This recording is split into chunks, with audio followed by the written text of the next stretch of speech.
Welcome to Cincinnati Soccer Talk Live, episode 35, coming at you here from CincinnatiSoccerTalk.com. I am Subes. We got a great episode in store for you this week. We're going to visit with Tana Weingartner from WVXU down in Cincinnati. She just made the trip to Cuba to watch the United States men's national team play a little soccer match against the Cuban national team. We'll talk about her experience down there and, of course, all things FC Cincinnati. If you want to get in touch with us, you absolutely can. We want you to. You can get in touch with us via email, cincysoccertalk@spnt.tv, on Twitter as well, at Cincy Soccer Talk. And if you're watching us live, give us a call, 513-399-KICK. Our main man, Boston, is standing by, waiting to take your call this evening. Let's welcome in the good-looking twin, Brian Weigel. Brian, how are you? Well, some people call me the balding twin too, so I appreciate that sentiment, Nick. I'm giving him the good-looking twin because, Brad, you are the smart twin. We'll true. Go there. I'll take whatever I can get, at least. My goodness. How you doing, Brad? Start off the show, man. Not too bad. I'm in my Mitch Says No t-shirt to commemorate the first team All-USL this year for Mitch Hildebrand, so it's an exciting day for FC Cincinnati. Yeah, there was some news that came out today regarding a couple of different FC Cincinnati players, which we will certainly get to here in just a moment. Let's welcome in our special guest tonight. She is regularly heard on 91.7 WVXU in Cincinnati. She's covered FC Cincinnati this season from Nippert Stadium. I know she's been there as a fan. And, of course, she just went down to Cuba to watch the United States men's national team play a little soccer match. Let's welcome in Tana Weingartner. Tana, welcome to Cincinnati Soccer Talk. Hey, thanks for having me on, guys. So why Cuba? What made you decide to go down there? Well, hey, once in a lifetime opportunity, right? And when the game got announced, and right after that, American Outlaws said they were going to put together a tour package, and it's kind of like two birds, one stone. You get to support the national team, and you get to see a country that most Americans don't get the opportunity to see. Now, Tana, I know it seemed like you guys had some fun getting to the stadium. I saw a 10-minute video, but it looked like a little bit more ordeal. Can you tell us a little bit about your traveling down there to Cuba? Well, first of all, everything got bumped by a day because that Hurricane Matthew kind of put a dent in everybody's plans. A lot of people were already in Miami, and they had to scramble to get to Tampa, so everybody kind of had to reschedule their flights or drives to Tampa. And we landed, so we left at noon on Friday. We were supposed to leave on Thursday. So we landed about 2, maybe 3 hours before game time. We left Tampa at noon. We landed a little after 1. Hopped on a bus. Only about 3 people had time to exchange money. You can't exchange currency to Cuban money outside of Cuba. So nobody has Cuban money, and we go straight to the game, and we showed up right behind the national team, apparently. You're driving through Havana, and the stadium there, their national stadium, is just kind of right in the middle of a neighborhood. So all of a sudden, there it is. And they saw our tour bus, and they just waved us down this long, windy driveway. So our bus driver just goes right down it, and here we come around a bend, and we pulled out right onto the track right in front of the team benches, and he opens the door, so we all got off and right there on the field. So everybody's, of course, taking pictures and selfies. We got a big group picture, which U.S. Soccer, I believe, tweeted out and put on Facebook and whatnot. And then somebody said, Michael Bradley's walking on the field when the Lotties around, and then somebody said, you're not supposed to be here. You're all going to have to get back on the bus. So we all got back on the bus, and the bus driver, he backed that thing all the way back up that long, twisty driveway, right out into traffic. Oh, man. And went in a different entrance. Yeah, so they eventually got us to a bar, and about 3 people that had been able to exchange money, bought beers. They just started coming back, and we all went into the game. That's awesome. So you got down the field early. I assume you're the reason why Julian Green had a good couple games, giving him some tips and stuff? Oh, yeah, that was totally us. Actually, it was really hard. I have to say, in the stadium, there was very little announcing. There was no video board. I mean, the scoreboard was manual. there's no playback, no TV, hardly any announcing. It was really kind of hard to know what was going on. I wasn't even sure who had even scored our goals, especially that second one, because it was kind of this scramble in front of goal from the angle that we had. So I didn't even know until much later who had scored the goals because it was so hard to see. So now with the manual scoreboard, I call Fenway Park style, how was the atmosphere in the stadium between the Cuban fans and the USA American Outlaws? It was really good. Now, yeah, it was really good. Everybody was very, happy and supportive. I was surprised at the sheer number of people we saw just wearing like American stuff that were Cuban. That was not just at the game, but like even around Havana. But everybody was very cordial. The vice president's wife was there, Dr. Jill Biden, which we didn't know was going to happen. So there was some extra security in place, but I felt safe the entire time anyway. But there was some cheering. There was no negative cheering, I guess, between the Americans and the Cubans. Everything was very cordial. The Cubans were definitely pumped for the game, especially when they had their chances. I mean, they were looking dangerous. I don't know what we were doing there for a while, but that shot off the crossbar or off the side post really got them amped up. And then and then at one point we did a cheer. The American Outlaws did a cheer that was in Spanish, and of course all of the Spanish language media ran over, and basically anybody in the American Outlaws that spoke Spanish was being asked, being interviewed by every media outlet that was there. And then after the game, after we cheered for the national team, we did Ole, but we said Cuba, and the crowd was really appreciative of that. It was pretty cool. All of a sudden, every cell phone and every news media in the stadium like whipped around and was videotaping it and smiling and clapping that we did that kind of like thank you salute to the fans. So now when I think of Cuba, I think of baseball. I think of baseball players. Yeah. You've had in Cincinnati, we've had Aroldis Chapman, and now we have Raisel Iglesias. But how did you find the soccer culture in Cuba? Because that's not one of the first things that comes to mind. Yeah, they do have some teams, and they have a league. I don't know a whole lot about it. Obviously, the field was not in great condition, so there's that to deal with. But when we pulled up to the stadium, you looked out the window and there are like AC Milan jerseys, lots of Spanish league jerseys, lots of Italian league jerseys, some premiership jerseys, a lot more than I was expecting to see. So they do follow international soccer like that. You mentioned the pitch, and that was a big deal, talked about quite a bit during the telecast. And you kind of talked about how poor it was when you were near the field. Is it something that really stood out to you, or did you just happen to notice it during the run of the game where maybe balls were bobbling a little bit more than you're used to seeing?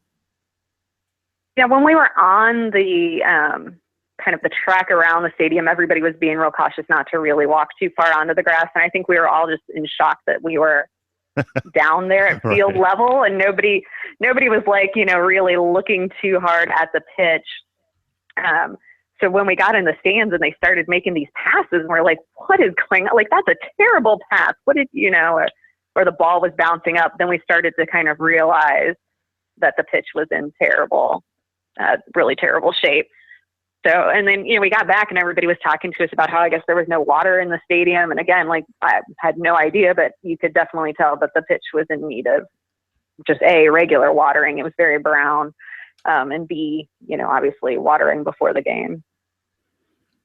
So you're saying you didn't have anybody coming down the aisles, handing out snow cones or selling beers or anything?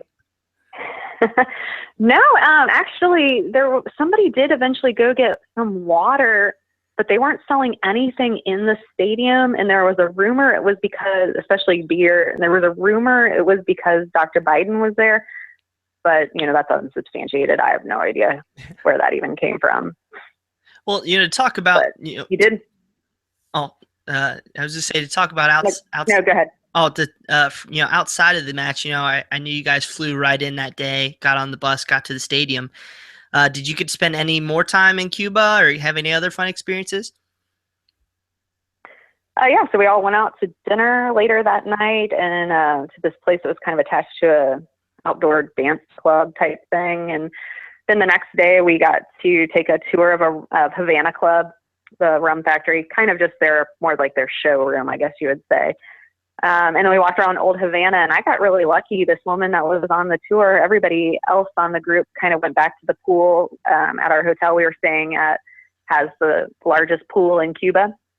So they were all having, which was quite big, and they were all having a pool party. And I thought, oh, I'd rather see Cuba. And a woman on our trip had independently booked a private walking tour of Old Havana, followed by a car tour of Havana in a 1950s car.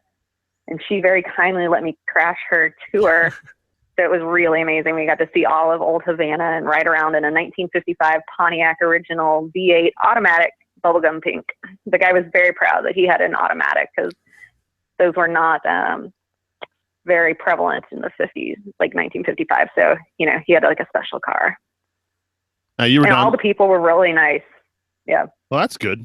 At least I would hope that'd be the case. Yeah.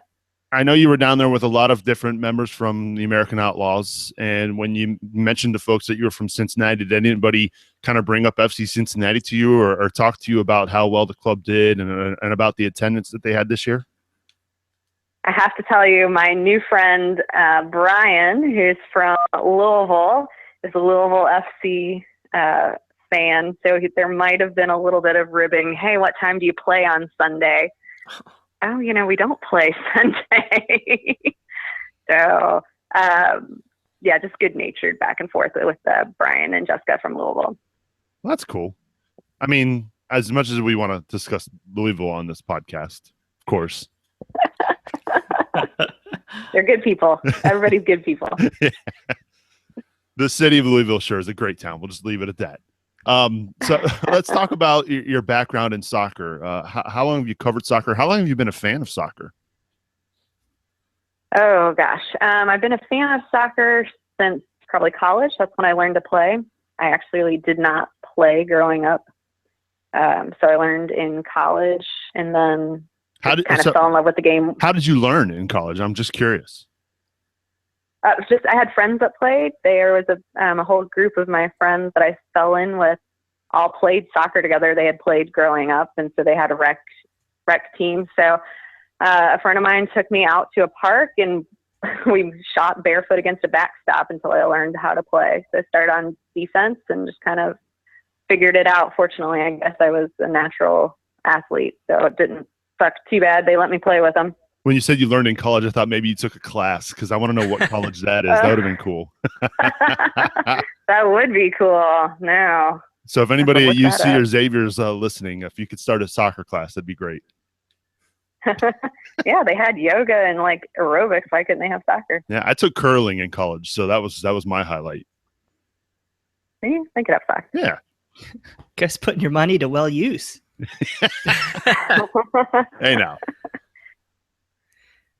Now, with FC Cincinnati, this is kind of the first time I've ever actually been able to cover the sport that I love. So it's been kind of interesting. You know, I've been so used to being a fan, especially of the Columbus Crew, for so long, but never, you know, they're not really in our market, and we don't really do a lot of sports reporting. So this was kind of a unique and interesting experience to report on the team coming to Cincinnati, especially. And just find the angles that our listeners are more interested in, you know, since we don't really do sports and we certainly don't have a sports cast. So, yeah, that's why I was actually going to ask you how that kind of got started at your station. Was that, you know, did you bring the topic up and do you have a lot of the creative license when it comes to, you know, framing those FC Cincinnati stories? What I have is a very supportive boss. We cover the Reds and we cover the Bengals and we cover, you know, we have this whole sort of list of. Uh-oh. Laptop completely shut down. Awesome. So we lost Tana. We'll put her back on hold. Hopefully we'll get her back because I would love to hear what she has to say. Gotta love that. It's an old laptop that every so often overheats. Don't know why, because the only thing running is Skype. That is absolutely terrible. All right, so we'll try to get her back on the show. In the meantime, let's talk about some of that news surrounding FCC today, guys. A couple guys named to the first team of USL. Yeah, gotta love some Shauna Coley, Mitch Hildebrandt, and Harrison Delbridge getting selected to first team. Makes it even sweeter because Louisville City FC didn't have anybody named to any USL teams. So gotta love that. Of course, the guys completely deserved it. Yeah, I mean, when you have three guys, and I give the most credit to Harrison Delbridge for appearing on the first team, and just his work over the whole year. He had to deal with three partners over the course of the season, and still to perform at that high of a level. I think he's more than deserving of the award. And I mean, it's tough to not put the Golden Boot winner first team in USL too. So I'm very happy with the picks. I don't see too many people that were left off. If Louisville City does have a beef, I'm not sure if it's Chandler Hoffman, but is it Kyle Smith? Yeah, mm-hmm. Kyle Smith out of LaSalle, and Cincinnati. He could have deserved a little bit, but that's definitely enough of Louisville City. So I'm excited to first year three players first team USL, and something we're gonna have to work to match next year. And don't forget, on Wednesday, USL will be naming their finalist for their Player of the Year awards. I guess goalkeeper, MVP, etc. So look for that news coming out. I have to think Sean Nicole has to be in the MVP award or offensive player. I'm not sure exactly what they all have, but I have to think that he's at least going to be on that list, and they'll be naming those Sunday, I think, is when the championship game is on ESPNU. So make sure to keep an eye out for that. I wish they could open that up to supporters to vote on to see who'd be the MVP. Do you think our guy would have a shot? Not at all. There's no question that Sean Coley would win if they opened up to supporters. Yeah, it's not even close, I don't think. But it's still a big deal. Hey, three guys made first team USL in a first year franchise that made it to the playoffs in its first season. I mean, that's a pretty good accomplishment for our team. And I'm super excited for those guys. They had great years. Obviously, Harrison Delbridge was our Player of the Year according to the fans. So I think that the USL, they might have been listening to us. What do you think?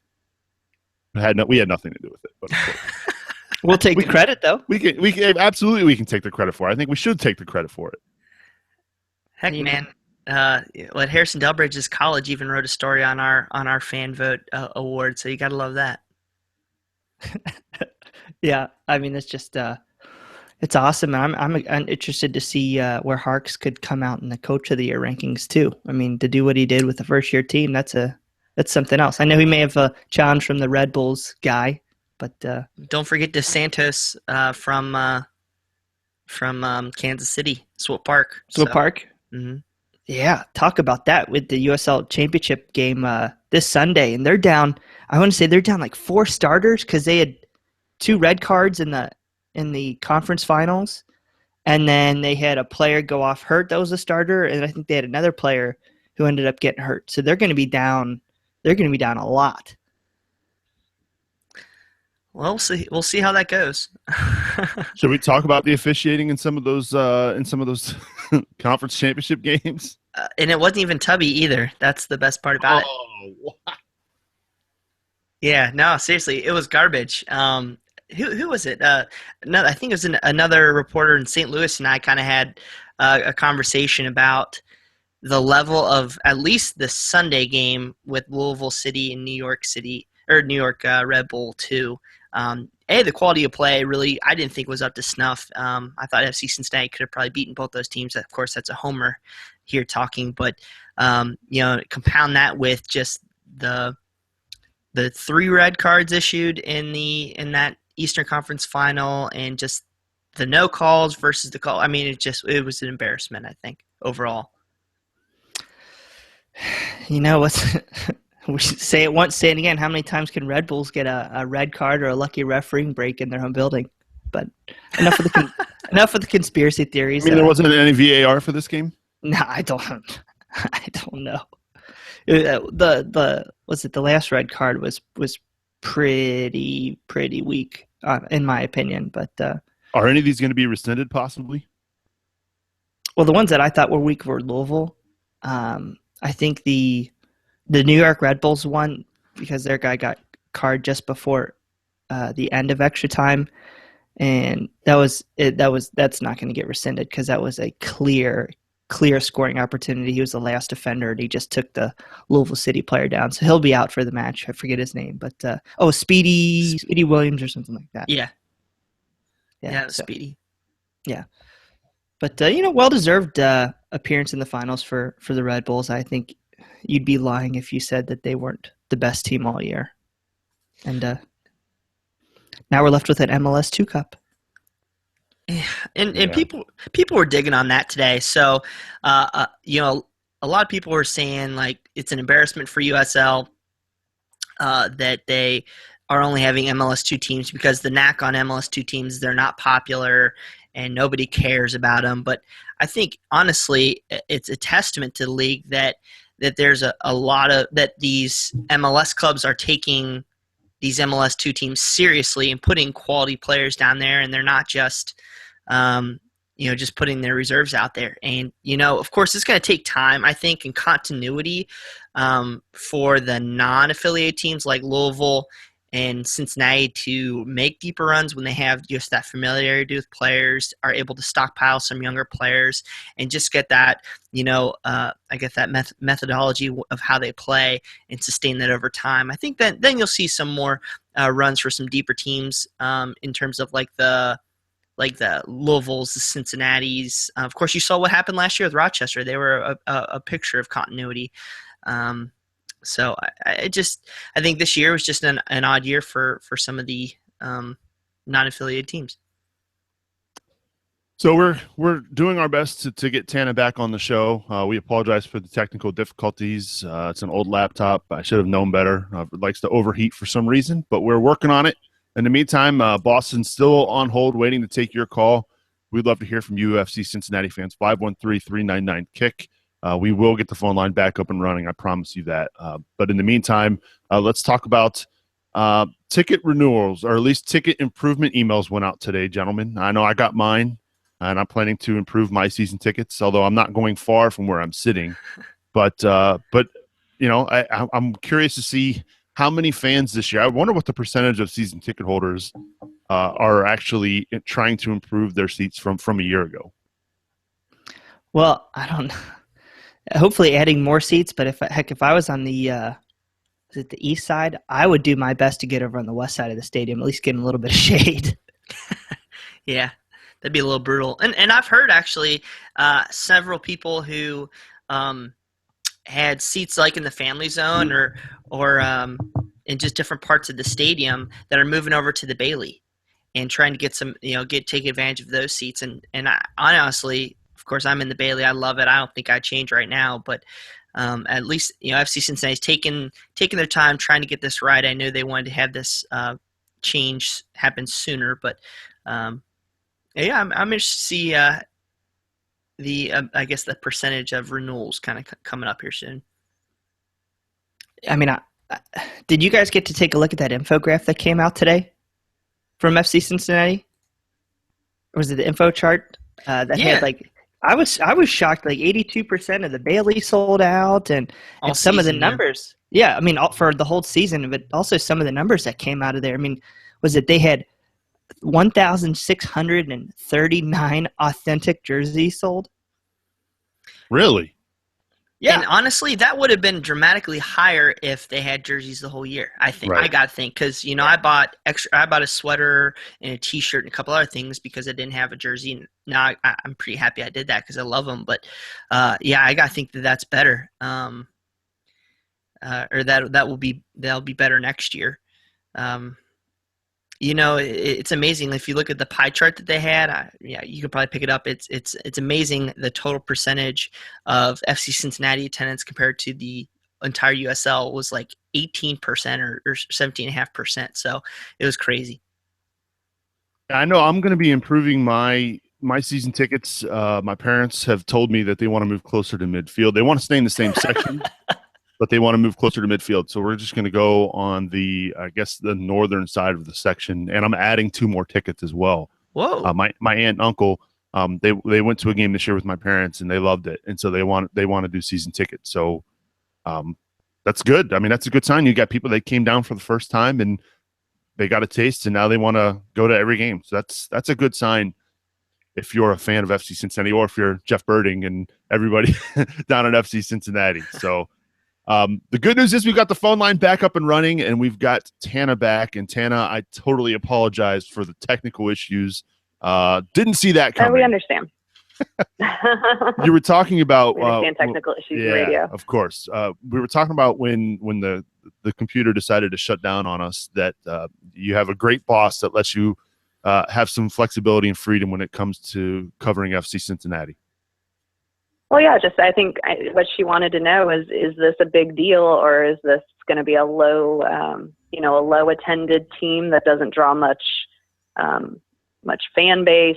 Are they not going to put a decent product on? Is this a real team, or is this just somebody's hobby that they wanted to start? And so I think that we kind of showed her that no, it's kind of a real thing. And so we don't report the scores and a lot of other stuff. But when something big happens, like Crystal Palace comes to town, she says, "Is Crystal Palace a big deal?" And I say yes, and she says, "Okay, go." So, well, yeah. Now in our end of the year article, thank you first of all for helping us out with. You put the Palace game as your moment of the year. Why so? And I'd love to hear your thoughts.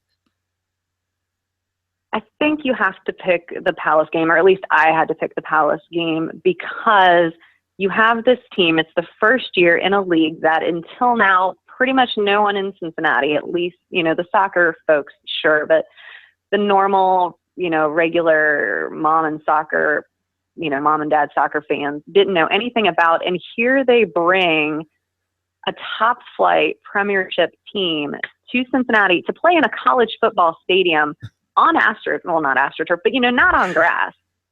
And they sell that place out without, a whole lot of effort. It seems sure they put in a lot of effort, but just to bring that magnitude and that support, and the fact that the fans, sure, a lot of them were there to see Palace, but it wasn't like they made it, a comfortable situation for them. They were there to support FC Cincinnati. So I think to be able to do that was just very impressive in their first year. And so that's why I picked it as my moment. It's hard to argue. I guess the reason why I gave a lot of the guys on our staff a hard time is because it was a friendly. It was a game that didn't really count for anything other than filling Nippert Stadium. You know what I mean, Tana? So I see what you're saying, and then there's obviously going to be arguments for either side for every different moment of the season. But the fact that they filled a football stadium with fans to watch a soccer game. When the season or when the team was announced, you didn't foresee any of this, right? There's no way you thought that they would set USL records in attendance and finish and play in the playoffs. Nobody saw this. No, absolutely not. In fact, I've been going to Cincinnati Saints games since the Saints. I was at the very first Saints game. Wow. When they were playing at Tri-County Soccerplex. So I've been going to those. So I've seen a lot of lower level, I guess, if you will, soccer in Cincinnati. I've been to Riverhawks games. I've been to Ladyhawks games, the Kings, all of them. Did you go to a Silverbacks game? That's the only one I don't have. I wish you hadn't asked me that. But I've seen a lot of lower league level soccer in Cincinnati. And, the support just has not been there. The passion has been there from the various ownership groups. But, the support just has not been there. And frankly, it takes a lot of cash to make something like this successful. And that hasn't been there until now. So no, even when it was announced, I thought, I don't know, this will be interesting to see how this experiment plays out. I remember being at the home opener, and there was I'm saying it as if this was a low number, only 14,000 people at the game, and thinking to myself, this is amazing. I can't believe this. And here we are, the end of the year, 30,000 people at the playoff. I'm still just baffled and excited. It boggles the mind. Right. Yeah. So what do you? It is a little mind-boggling. Yeah. What do you hope to see FC Cincinnati bring into the new season? Whether it be player moves, changes. Just as a fan, what are you looking for? I think that they need to score a little bit more. I would like to see some more finishing for starters. I think they do have a good start. I think they have a good plan. They've built a good base. I'd like to see a little bit more finishing personally, just because I don't want to call anybody out, so I'm not going to say anything. But more confidence in front of goal. I can't disagree with that. Yeah. I mean, I think you've hit it on the head. That's the one area this year. I mean, defensively they were good. They were solid. I mean, they've got Harrison Delbridge as a first team All USL. Mitch Hildebrand, your all USL goalkeeper, and yet they couldn't score goals at a big stretch in August when they absolutely needed to score goals. Right. Yeah, they got to be a little more confident in the clutch. Now, what would you say if you're thinking 3 or 4 years down the road and we're maybe thinking MLS, what would you like to see from the club? Because I know you've had people developing academies, you're developing U23 teams, you're even developing women's programs. What do you think you could see envisioning in the FC Cincinnati family possibly? Oh, gosh. I think that's a bit of a stretch for me just as a news person. I'm not really into the commentary side. Obviously, I'd love to see a women's program because I'm a big champion of women's soccer. That's something that I really enjoy. So I would love to see them expand into that. That's one thing that the Cincinnati Saints did that I liked a lot. That's something I would like to see, the NWSL expand. I think it's a tight thing to try and put 2 MLS teams in the same market. So I'm not sure that FC Cincinnati needs to go to MLS. I know that's the goal, but would it really be so bad if they didn't? Maybe. You're not alone there. Yeah, you're not alone there. Yeah, I mean, I'd like to see an NWSL team possibly come into the area. I mean, we had a lot of success, I want to say, in 2004 when we hosted the U.S. women's national team in New Zealand down at Paul Brown. We had almost 20,000 people down there. So I think that'd be something I'd like to see. But correct me if I'm wrong, don't we have a women's team already in Cincinnati playing? I don't know if it's professional like NWSL, but I think there's a women's team, isn't there? The Sirens. Like kind of the same. The Sirens. I'm not sure what the league is called just because I can't remember. They're all, alphabet soup.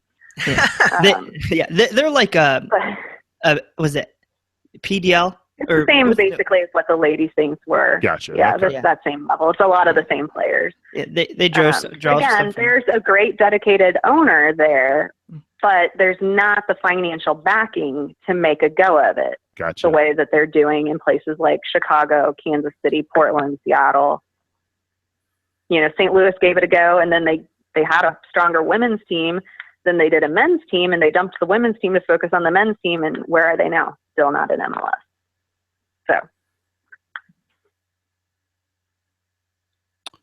Well, I'm going to ask you, this is my last question. I know Brian has one more regarding the big game coming up against Mexico in November, but you mentioned you were a fan of the Crew, and now that FC Cincinnati has kind of taken, we'll just say taken America by storm when it comes to soccer, at least from the headlines perspective. If you had to pick now, is it still do you still have a big allegiance to the Crew, or are you leaning more towards FC Cincinnati? I'm going to alienate all your fans. I'm a Crew fan first. I think it works in my favor to be a reporter in Cincinnati because by being a Crew fan, I'm more able to be an objective observer of the FC Cincinnati team. Well played, Tana. Well played. Boo. Now I know everybody saw you're a big American Outlaw fan. What are your plans for Dos Cero? I'm going to be right there in the AO section. I'm just waiting on them to charge my credit card like everybody else. We hope we're in the AO section. Yeah. No, I got tickets, so I will be there. Everybody should come out and hang out with the American Outlaws at the pregame, at the tailgate. Introduce yourself, say hi.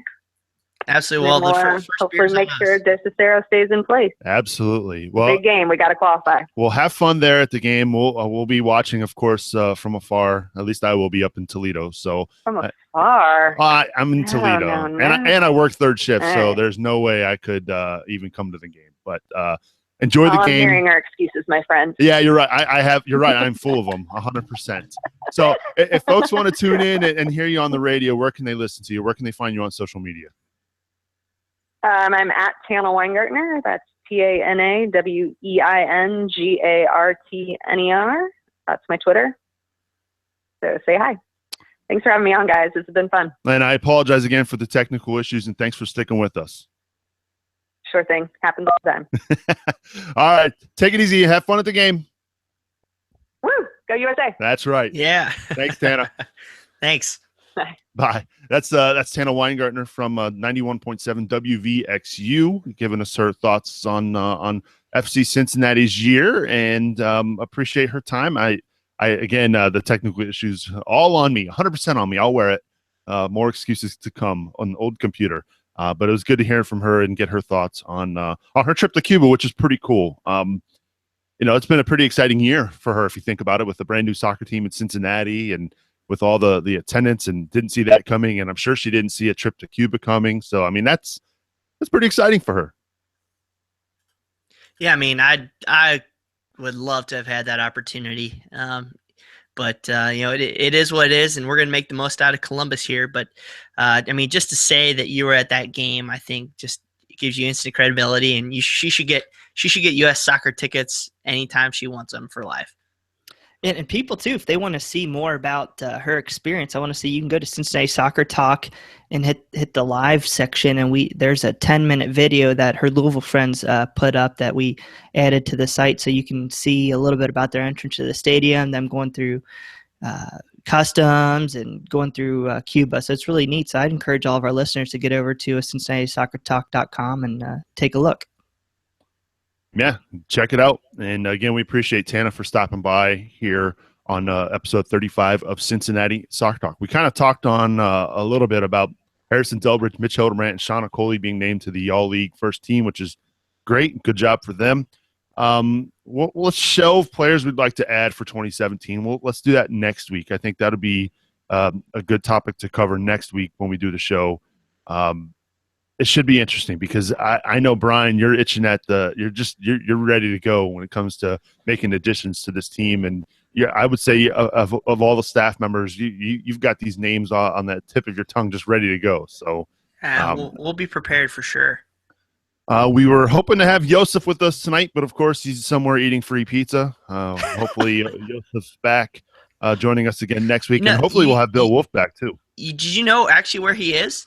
It's kind of funny. He's actually on a date with the pizza lady. No way. Yes way. So everybody For hit real? him up everybody hit him up on Twitter about that. Okay. Oh. Wow. Brian may not be on the show for a while, spelling news like that. Nah, I got Brian's back on this one. Congrats, Joseph. Make sure you pay for the pizza, and we'll just leave it at that. Poor guy. Bill Wolf's at a soccer game tonight. His son's playing on the varsity team. I believe it's a playoff game, right, guys? Or is it their last regular season? I think this is his last regular season game, and then the playoff games versus the LaSalle Lancers on Thursday night. So good stuff. Well, hopefully we'll catch back up with Bill next week here on Cincinnati Soccer Talk. Final thoughts, guys, as we wrap up. We'll start with you, Brad Weigel. Oh, well, I just want to thank Tana for coming on again. It's really neat to hear about an experience that I'm extremely jealous of.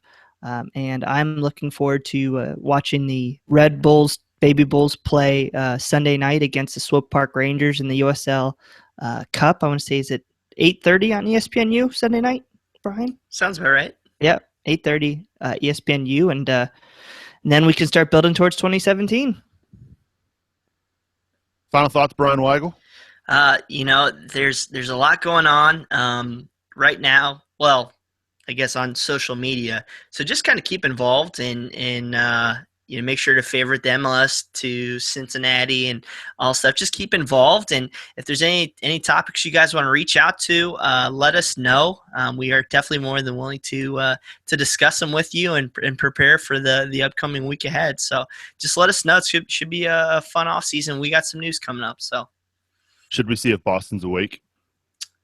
Boston, you there? Boston, you there, man? Hey, guys. Hey. He's on. So tell me, because I'll be the first to admit I have no idea how Reddit works. I've been there, I've seen it. and my mind just goes blank because I don't know what's going on. So talk to me about Reddit and FC Cincinnati today. Something happened? Oh, yeah. So Reddit is a great community where like-minded people can join different groups and chat about different subjects. And FC Cincinnati fans have taken off on Reddit. We have the largest individual USL team group on Reddit, or subreddit r/FC Cincinnati. I may not be able to back this up, but we probably are beating most NASL teams. And we are about 100 members shy of beating the overall USL subreddit as a whole. Wow. And the main soccer community hangs out on r/soccer and r/MLS. Soccer is more the international scene, and MLS has taken the American soccer scene, not just the MLS, the USL, the NASL. And it's been a great place to chat with other fans in the league. Tomorrow they will be hosting Jeff Birding for an AMA, and that stands for Ask Me Anything. Very cool. And that is a Reddit staple where you can interact with celebrities, in this case a soccer celebrity, and chat. Any ordinary fan can really, ask him everything from what his favorite dessert is to how do you run FC Cincinnati. What's your favorite beer? He's probably going to say the Blood Orange, yeah. Right? Oh, I hope so, No, but it'll be great. There'll be a lot of FC Cincinnati fans on there. And then you'll have everybody from Columbus Crew fans to Seattle Sounders fans, etc. Someday you're going to have to explain to me what a subreddit is, and we'll just leave it at that, Boston. But appreciate you screening our calls tonight and keeping us on the air back there, buddy. No problem. My final thoughts tonight, gentlemen. I'm just so excited about the upcoming U.S. men's national team match against Mexico. I wish I could be there. I think this is going to be a good opportunity to see where we stand within the Hex. It's the first game, obviously, of the Hex, which is big. But we know the history when it comes to Columbus and U.S. soccer. So I hope that the Dos de Cero continues. And more importantly, I'm really excited to see where things continue to progress with FC Cincinnati. I know they've got a busy offseason. The offseason ticket improvement programs just kicking into full gear today. So that's exciting times for FC Cincinnati's ticket staff. And it's just a great time to be a soccer fan in the Queen City. And what better place to celebrate that than by visiting our website, Cincinnati Soccer Talk, and by subscribing to our podcast on iTunes, on Google, on Stitcher, anywhere podcasts can be found. We'd love an iTunes review because the more and more iTunes reviews we get, the more and more we get to rub into the fact that Brian Weigel needs to paint up, and he has not done that yet, which we will make sure that happens. He's shaking his head right now in disgust. So if you're listening to this podcast and not watching us live, Brian's not happy. He's the one who came up with this. So I don't know why he's in disgust, but hashtag paint for Garber. I think to make up for that, because he totally missed even the playoff game. He had the perfect opportunity to paint up, and he just avoided it. So I think he's got to pay his due to all of our wonderful subscribers who took their valuable time and chose to put an iTunes review for us, bumping us up the rankings. So hashtag paint for Garber at Brian J. Weigel. I'm going to look like an idiot painted up in white trying to interview the MLS commissioner. So that's going to be wonderful. Okay, well, maybe not that day, but you got to paint up at some point. How about this? How about if I can get to the airport to welcome him, if we can somehow organize that, I will commit to that, but one of y'all has to drive. That's a deal. I'll drive your car. We can figure that out, man. We know people on the inside who can, I'm sure Don Garber would love that touch. So Can you just imagine Don Garber going up the escalator to baggage claim at CVG, and just at the top he's making that crest, and all of a sudden there's Brian with painted up like crazy with a sign that says Don Garber. That would be priceless. Oh, I hate you guys. I love it. We need to make that happen. Yes, 100%. And we need to get those guys who made the documentary, FC Cincinnati documentary, to film it so it's all cinematic. No. Yeah, I don't understand. You're the You put one it out there. Yeah, exactly. I hate this. All right. Okay, you call him the smart twin because this dumb twin can't keep his trap shut. That we didn't heard before. Oh, that's great. Again, we do record the show live now every Tuesday night at 8 o'clock Eastern at CincinnatiSoccerTalk.com/live. So make sure you tune in. Check out the live video. You can see the redhead who's got the bright face right now is so red because he's embarrassed by his painting up. And now he's covering his face. So again, we would love to see you live at our website. Again, that address, CincinnatiSoccerTalk.com/live every 8 o'clock. Yeah, my mom is in the chat room again. She's our number one fan. What can I say? My mom just volunteered to drive you. She's going to drive you. Oh, that is fantastic. This is amazing. Oh, she's the best. And by the way, I'm going to give before we get out of here, I got to give a shout out and happy birthday to my mom who just had her birthday yesterday. So happy birthday, Mom. My father-in-law, Doug Lane, we call him D Money. Happy birthday as well. That was yesterday. They share a birthday with Eminem. Go figure. All right. Time to get out of here. Cincinnati Soccer Talk is an SPNT production. For more information about our other podcasts, log on to spnt.tv and check out the latest and greatest when it comes to FC Cincinnati at our website, CincinnatiSoccerTalk.com. Thanks to Tana Weingartner for joining us this week. Thanks to Brad and Brian Weigel. I'm Subes, reminding you to watch your tackles. We'll catch up with you next week.